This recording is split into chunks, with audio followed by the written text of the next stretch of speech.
Why close more than 75% of the precincts in a 60% African-American county where many people don't have cars right before Georgia's heated November election?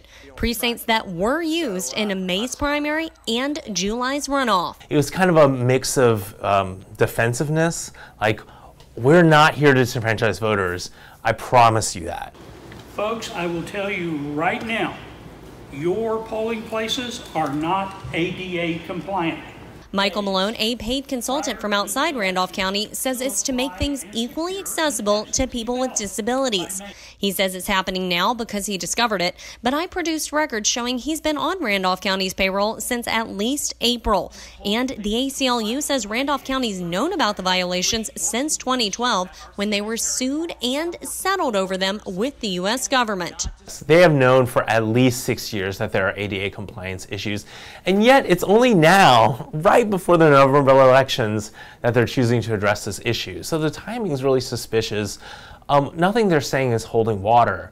And take a look at these pictures. The parking lots at some of the sites he says break code, for example, having grass and no walkway, seem the same as one of the sites he says should stay open.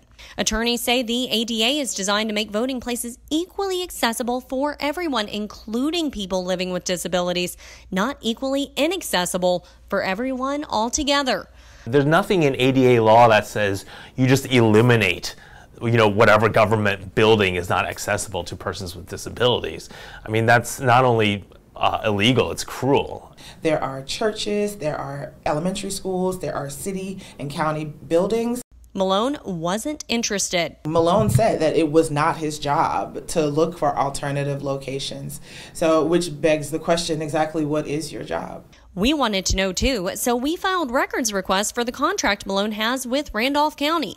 On paper, he was tasked with training and supervisory work, not closing precincts. Malone says voters who can't reach polls should just vote by mail, boasting on a slide of his work in these 10 other Georgia counties.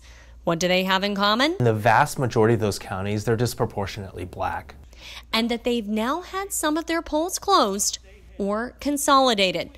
We will continue investigating the story for voters across Georgia. Reporting in Atlanta, I'm Ashley Bridges.